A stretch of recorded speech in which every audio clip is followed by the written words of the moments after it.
25절까지 긴 말씀입니다.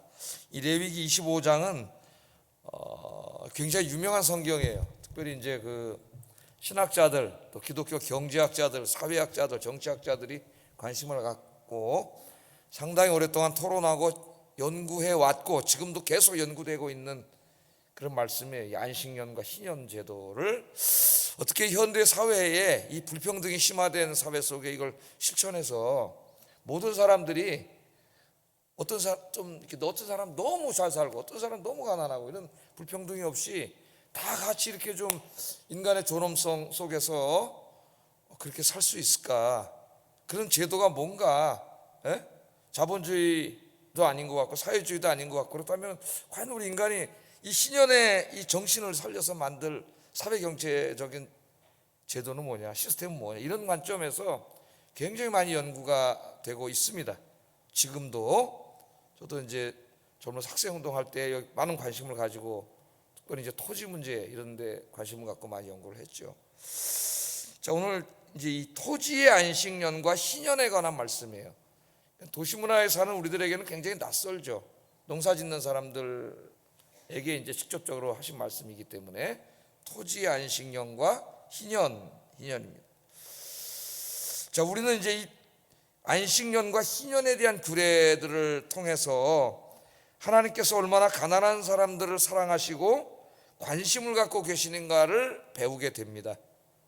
보통 우리가 교회 오면 이제 예수님 믿고 죄 사함 받고 구원 받고 또 내가 열심히 신앙생활하고 기도하면 하나님이 나에게 복을 주셔서 마음의 평안을 주시고 또 경제적으로도 좀 번영되게 하시고 자녀들도 복을 받고 하는 일이 복을 받고 나가도 복을 받고 들어가도 복을 받고 이제 이 정도 수준에서 우리가 기독교를 이해하고 신앙생활을 하는 경우가 태반이라고 할 수 있는데 레위기 25장을 읽으면 그것이 아니라는 것을 우리가 알게 돼요.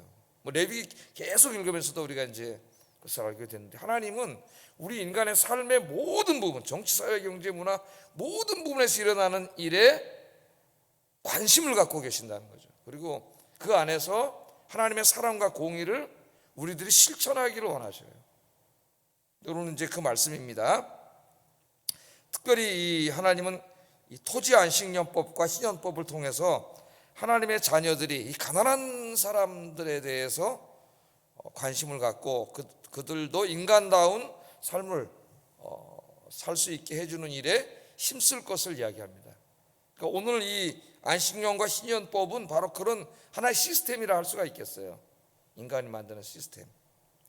자, 먼저 안식년에 대해서 한번 생각해 보겠습니다. 안식년 2절 4절에 보면 이제 1절에서부터 쭉 나오죠. 여호와께서 시내산에서 모세에게 말씀해 이르시되 이스라엘 자손에게 말하이르라 너희는 내가 너희에게 주는 땅에 들어간 후에 그 땅으로 여호와 앞에 안식하게 하라. 너는 6년 동안 그 밭에 파종하며 6년 동안 그 포도원을 가꾸고 그 소출을 거둘 것이나 7째 해에는 그 땅이 쉬어 안식하게 할지니 여호와께 대한 안식이라. 너는 그 밭에 파종하거나 포도원을 가꾸지 말며. 그렇게 나와 있어요. 그러니까 이제 농사 짓는 사람들에게 해당되는 말씀이죠. 6년 동안은 하나님이 주신 땅에 정말 열심히 일해야 됩니다. 성경은 게으름을 죄로 이야기하고 있어요.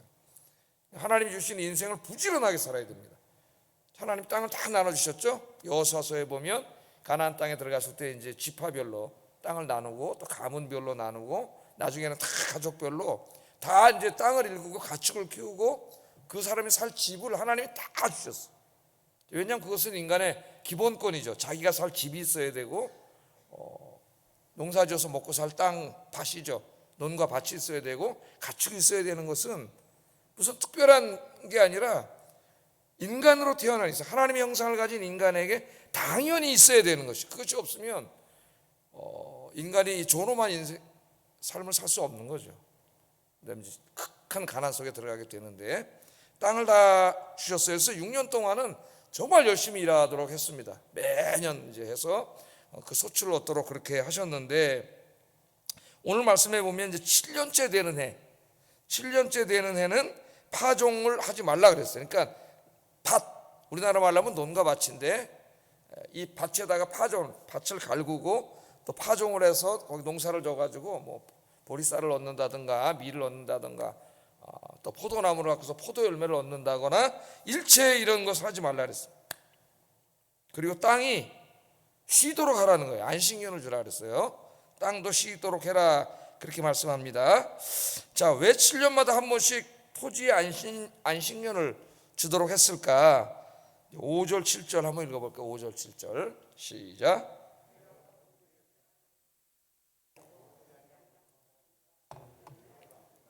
이는 땅의 안식년임이니라. 안식년의 소출은 너희가 먹을 것이니 너와 내 남종과 내 여종과 내 품꾼과 너와 함께 거류하는 자들과 네 가축과 내 땅에는 들짐승들이 다 그 소출로 먹을 것을 삼을지니라. 아멘. 주 목적은 두 가지인데, 하나는 땅을 쉬게 해야 된다는 것. 이제 우리 안식일도 주셨죠. 사람들, 이제 노예나 종이나 가축들도 일주일 동안 계속 일 시키면 안 된다 그랬어요, 하나님이.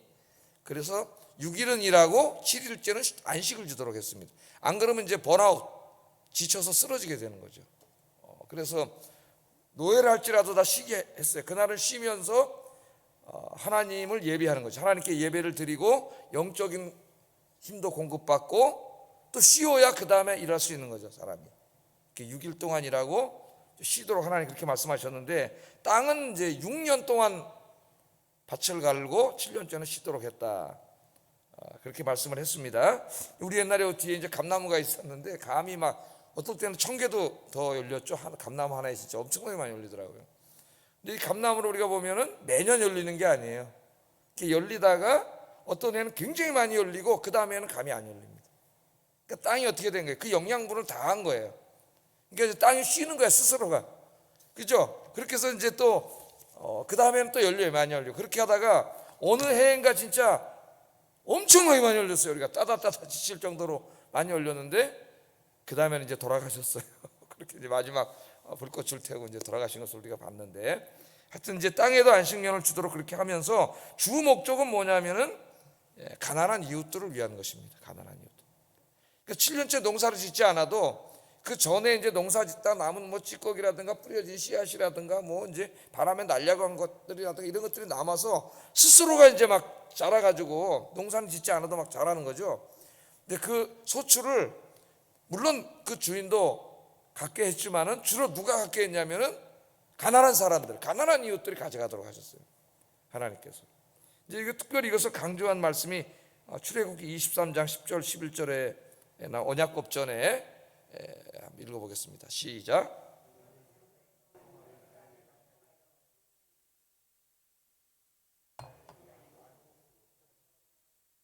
가난한 자들이 먹게 하라. 그 남은 것은 들짐승이 먹으리라. 내 포도원과 감람원도 그리할지니라. 아멘. 그래서 7년 동안 욕심과 탐욕을 버려서 나만 다 해먹을 거야 그러지 말고 7년째 되는 날은 그냥 내버려 두라는 거예요. 그럼 거기서 이제 자연적으로 자란 이 많은 것들이 있을 텐데, 그것들은 주로 네가 먹을 수도 있지만 누가 먹으라 그랬어요?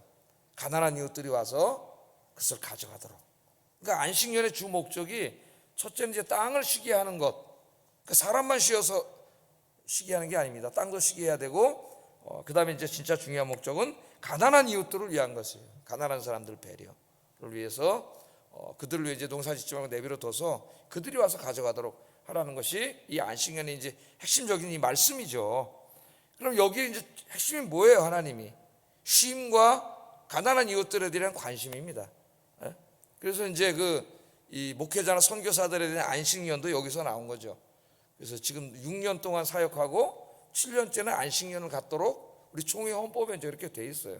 6년 동안이라고 7년 안식년. 그렇지 않으면 이제 이게 다 영적으로나 뭐 지식적으로나 목회자들 이제 지식적으로 일하는 사람들이 쓰러지는 거죠.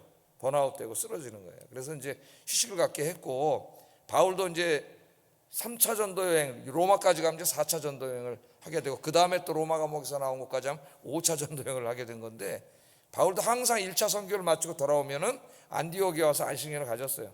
충분한 휴식을 가진 다음에 그 다음에 2차 선교를 가고, 또 2차 선교 마치고 돌아오면 충분한 휴식을 갖고 또 3차 선교를 가고, 그러니까 그 안식년을 가졌습니다. 우리나라도 보면은 이 안식년이라고는 안 하지만 성경을, 그때는 성경이 없었으니까 우리나라 조선의 왕 중에 이 신하들에게 1년씩 안식년을 주는 왕이 있어요. 그래서 이제 조선시대 말로 하면 사가독서라 합니다. 사가독서. 그러니까 1년 동안 신료들 중에 이제 돌아가면서 1년 동안 출근하지 않는 거예요. 집에서 쉬는 거예요. 쉬면서 이제 책을 읽으면서 연구를 하는 시간을 줬는데, 요새 이제 성경교로 하면 안식년이고, 조선시대는 걸 사가, 집에서 독서, 사가 독서 시간을 줬습니다. 안식년을. 그 대신 1년 동안 노는 게 아니고 1년 동안 쉬면서 또 이제 내가 다음에 국가를 위해서 일할 내 맡은 부분에 대해서 연구를 해야 돼요. 연구소를 만들어 가지고 이렇게 준비하는 거죠. 그래서 이제 요새 현대 사회에서도 그런 일에 비슷하게 종사하는 대학 교수라든가 다 안식년이 있죠. 대학 교수들은 뭐 철저하게 이제 6년 하고 쉬고 있는 안식년을 가져요. 자, 그런 것으로 이제 우리가 적용을 하고 있고, 땅의 쉼은 또 하나는 이제 가난한 이웃들을 위한 것인데, 이것이 이제 그 하나님의 말씀이 가장 잘 지켜졌던 데가 이제 사도행전 시대, 그때 그 예루살렘 교회죠. 예루살렘 교회. 성령 오순절날 성령이 임하고 성도들이 하나님의 영으로 충만해졌을 때 그들에게 이제 변화가 나타나는데, 제일 큰 변화 중에 하나가 뭐냐면은 자기 이기주의가 깨지는 거예요. 자기밖에 모르는. 인간은 자기밖에 모르죠. 특별히 이제 돈의 문제에 있어서는 더욱더 그런데, 교회는 왔지만 다른 사람은 보이지 않는 거예요. 가난한 이웃들은 눈에 보이지 않고 자기만 행복하면 됐는데, 오늘 성령 충만하게 받고 보니까 옆에 사람이 보이기 시작하는 거예요. 그러니까 내가 은혜를 받고 성령 충만하면은 옆에 사람이 보입니다. 이건 경제적인 문제만이 아니라 힘들어하는 옆에 사람이 보여요. 성령을 충만히 받기 전에, 성령 받기 전에는 자기밖에 모르는 거야. 진짜 옆에 사람이 얼마나 힘든지 몰라요, 자기밖에. 근데 그 눈이 열리니까 놀라운 일이 벌어졌죠. 나눔의 역사가 일어나요. 지금 경제학자들도 연구하는 겁니다. 그래서 어떤 공산주의자들은 성경이 공산주의를 가르치고 있다 그래요. 말도 안 되는 거죠. 사도행전 4장 32절 37절 한번 읽어보겠습니다. 시작. 한 마음과 한 뜻이 되어 모든 물건을 서로 통용하고 자기 재물을 조금이라도 자기 것이라고 하는 이가 하나도 없더라. 사도들이 큰 권능으로 주 예수의 부활을 증언하니 무리가 큰 은혜를 받아 그 중에 가난한 사람이 없으니 이는 밭과 집 있는 자는 팔아 그 판 것의 값을 가져다가 사도들의 발 앞에 두매 그들이 각 사람의 필요를 따라 나누어 줌이라. 구브로에서 난 레위족 사람이 있으니 이름은 요셉이라. 사람들이 일컬어 바나바라, 번역하면 위로의 아들이라 하니 그가 밭이 있음에 팔아 그 값을 가지고 사도들의 발 앞에 두니라. 이 놀라운 역사가 일어나는데, 이 은혜를 받고 성령 충만해지니까 어려운 이웃들이 보이기 시작하는 거죠. 저들의 고단한 삶이. 그러니까 자기의 이제 집이 여러 채 있는 사람은 자기 살집만 남겨놓고 다 팔고, 밭도 자기 먹고 살 만큼만 남겨놓고 다 팔아가지고 그 돈을 사도들에게 가져왔죠. 사도들이 그 돈으로 가난한 사람들에게 다 나눠줬어요. 근데 그 중에 한 사람이 누구냐면 여러분이 잘 알고 있는 바나바 이야기를 하는 겁니다. 그 사람이 그런 일을 너무나 많이 했기 때문에 별명이 뭐예요? 위로의 아들. 가난한 사람들을 위로하는 위로의 아들. 그래서 이 예루살렘 교회 성령이 가장 충만할 때에 이 안식년을 통해서 가르쳤던 말씀이 가장 실천됐다. 그것을 우리에게 보여줘요. 그래서 이제 요새 막 정명석이니 뭐 저 이재록이니 막 텔레비전에서 이단 막 이렇게 나오는데, 정말 성령의 역사는 그런 신비주의로 나타나는 게 아니라 예수님의 가르침의 핵심, 성경의 가르침의 핵심이 뭐예요? 사랑이죠, 사랑. 그런 인격적인 변화, 도덕적인 변화, 이 사랑이 나타나는 거예요. 이제 이번 주 주일날 설교할 제목이지만은 예수님이 긍휼히 여기는 자는 복이 있나니 그들이 긍휼히 여김을 받을 것이다. 긍휼히 여기는 자가 복이 있다. 누가복음 6장 36절에도 너희 아버지의 자비로우심 같이 너희도 자비로운 자가 되라. 저희 교회가 이제 그 여러 가지로 이웃돕기를 하는데, 또 매달 한 번씩 구제 헌금을 해서 현금으로 지금 이제 아주 어려운 분들은 한 20만 원씩 매달 다 10만 원씩 이렇게 이제 후원을 하고 있죠.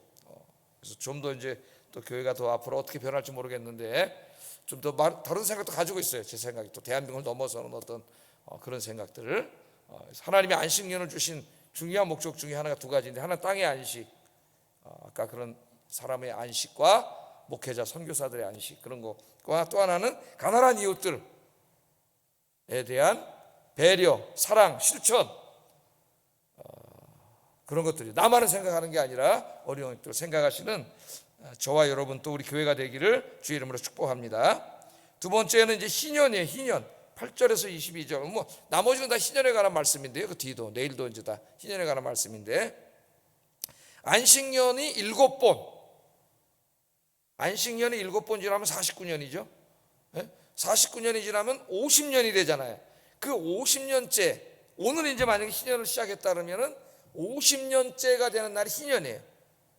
그러면은 성경이 가르치는 주기는 50년으로 돌아갑니다. 50년 되면 또 원상태가 되고 또 50년 이렇게 돌아가요. 희년에 어떻게 하라 그랬느냐? 8절 10절. 너는 7 안식년을 계수할지니 이는 7년이 7번인즉 안식년 7번 동안 곧 49년이라 일곱째 달 열흘날은 속죄일이니 너는 뿔나팔 소리를 내되 전국에서 뿔나팔을 크게 불지며 너희는 50년째 해를 거룩하게 하여 그 땅에 있는 모든 주민을 위하여, 잘 보세요, 자유를 공포하라. 이 해는 너에게 희년이니 너희는 각각 자기의 소유지로 돌아가며 각각 자기의 가족에게로 돌아갈지니라. 세 가지가 강조됩니다. 7년, 안식년이 7번 되면 이제 7, 49, 50년째 되는 해가 희년인데, 희년이 되는 해에는 뿔나팔로 이제 나팔을 불라 그랬어요. 그래서 전국에서, 그럼 희년이 시작되었구나, 이걸 알리는 거죠, 희년을. 그 다음 두 번째는 뭐라 그래? 모든 종들에게 자유를 주라 그랬어요. 내가 이제 막 여러 가지 이런저런 이유로 사람들을 내 종으로 쓰고 있는데 다 돌려보내야 됩니다. 노비문서를 폐지하는 것처럼 다 자유인으로, 무상으로 돌려보내라 그랬어요. 세 번째는 이웃에게 사들인 모든 땅, 집들을 원주인에게 무상으로 다 돌려줘야 됩니다. 그럼 여러분 50년에 한 번씩 이스라엘 사회는 어떻게 되겠어요? 하나님이 가나안 땅에 제일 처음에 정착했을 때에 각 가족에게 나누어진 땅과 집의 상태, 그때는 평등하죠, 모든 사회가. 그리로 한 번씩 50년에 한 번씩 돌아가게 돼 있어요. 50년에 한 번씩 원상태가 되게 돼 있습니다. 물론 이스라엘 역사에서 실천한 적이 없어요. 왜? 돈을 다 가진 자들이 그걸 무상으로 줄 리가 없습니다. 그래서 이스라엘이 망했잖아요.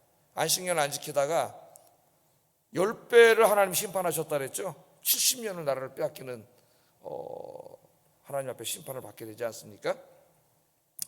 자, 희년의 목적은 뭐냐? 가난한 사람들이 이게 빚을 자꾸 이제 먹고 살 길이 어려워지니까 자꾸 빚을 지고, 그다음 빚을 갚으려면 땅을 팔아야 되고 집도 팔아야 되고, 그다음에 그래도 어려워지니까 이제 자기 몸도 팔아서 종이 되고, 그래서 남의 집에 이제 조그만 땅 받아서 소장농하면서 이렇게 이제 빈곤의 생활을 하다 보니까 빈부의 격차가 계속 갈라지는 거예요. 하나님이 원하시지 않는, 하나님이 원래 똑같이 나누어졌는데 빈부의 차가 자꾸 생기는 거예요. 뭐 어떤 지역엔 비가 오고 어떤 지역엔 비가 안 올 수도 있고, 똑같은 땅을 받았는데 어떤 사람 좀 능력이 있고 지혜가 뛰어난 사람도 그렇지 못한 사람도 있고, 뭐 자연재해 여러 가지 등등으로 하다 보니까 자꾸 이제 이런 일이 생기고, 하나님 주신 건 이제 팔지 말라는 또 먹고 살려다 보니까 팔아야 되고 넘겨야 되고, 심지어 자기 몸도 팔고 종이 되고 노예가 되고.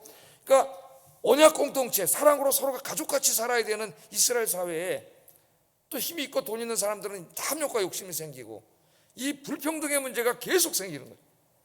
힘 있고 돈 있는 사람은 계속 잘 살고, 우리 자본주의 사회처럼, 그렇지 못한 사람은 계속 빈곤한 삶을 사는 거예요. 이런 것을 근본적으로 예방하기 위해서 하나님이 만드신 게 희년법입니다. 희년법. 만일 인간이 오늘날 하나님이 오늘 말씀하신 안식년과 희년을 지키고 살았다면 우리 사회에 이 불평등의 문제가 생기지 않았을 거예요. 공산주의도 생기지 않았을 거예요. 그런데 인간의 탐욕과 욕심이, 내가 이걸 다 가졌는데 희년이 됐다고 공짜로 땅 샀는데 원주인 다 줘, 집도 도로 돌려주고, 돈 주고 다 노예로 샀는데 노예도 다 돌려보내주려니까 그걸 할 수 있겠어요? 그게 이스라엘이 그걸 지키지 않는 거예요. 인간 사회에 지켜지지가 않는 거죠. 그것이 이 욕심 때문에 하나님이 다 복받고 모두가 잘 살 수 있는 길을 주셨는데 지키지 않는 거예요. 나중에 이제 이것이 아모스나 이사야, 그러니까 8세기 선지자 시대에 오면은 극명하게 나타납니다. 특별히 하나님 이사야 5장 8절 9절에 책망을 하셨어요. 한번 읽어보겠습니다. 시작.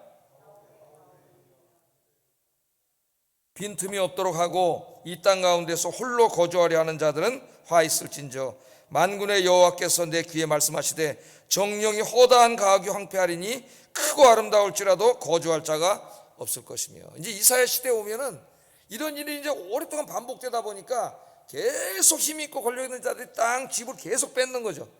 빚이라는 걸 주고 이제 다 뺏는 거예요. 그러니까 이제 극소수의 사람들이 땅과 집을 다 가지게 생겼어요. 우리나라처럼. 제가 학생 운동할 때는 우리나라 민유지의 70%를 3%의 부자들이 가지고 있었어요. 그러니까 대부분의 사람은 도로나 이런 데밖에 없고 대부분 다 남의 땅이야. 주인이 있는 거죠.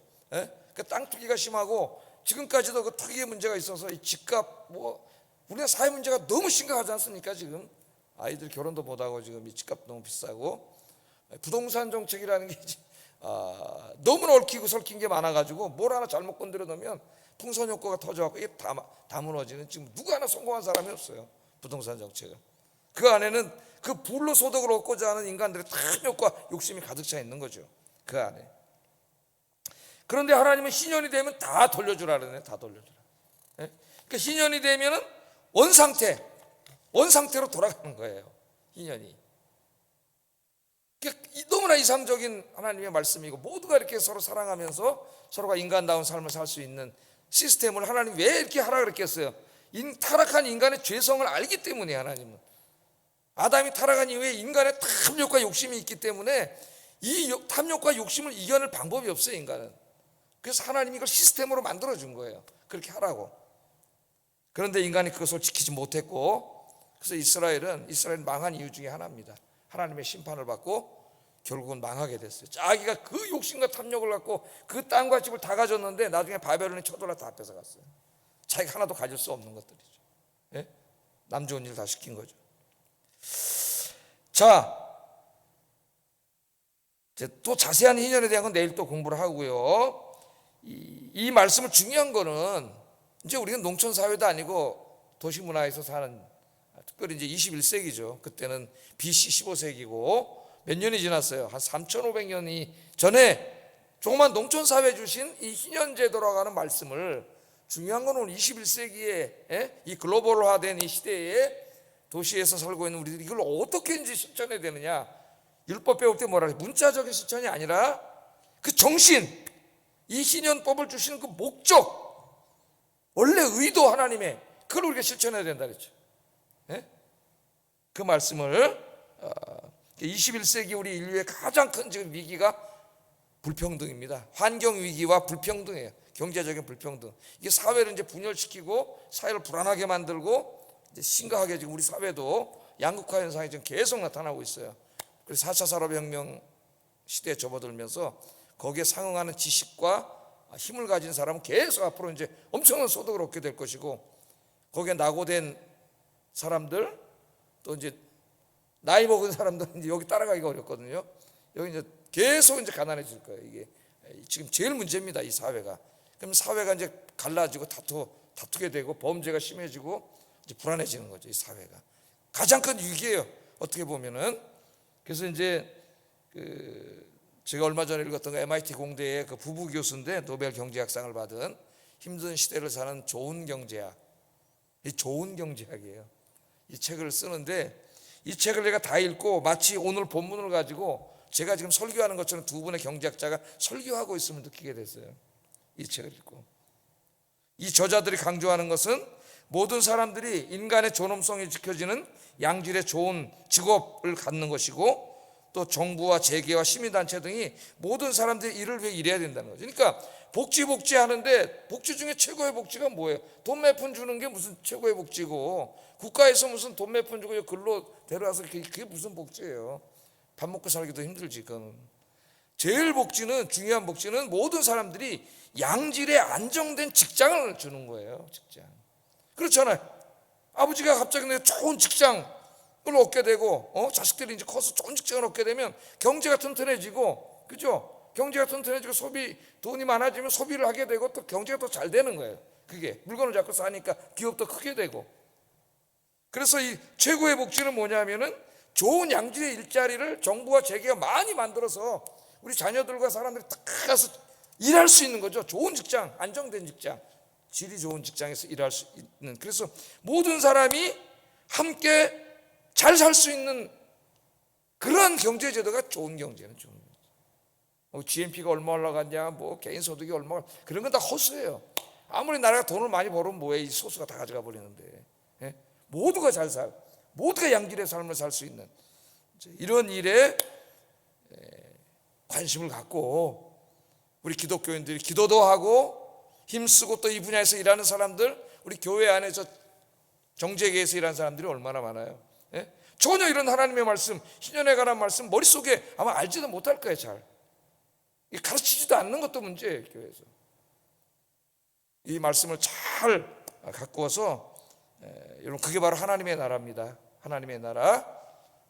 우리 기독교인들이 이걸 갖고 기도하면서 정치하는 사람들, 경제하는 사람들에서 기도하고 또 관심을 갖고 어려운 이웃들을 위해서 기도하는 저와 우리 함께 성도님들 되시기를 주의 이름으로 축복합니다.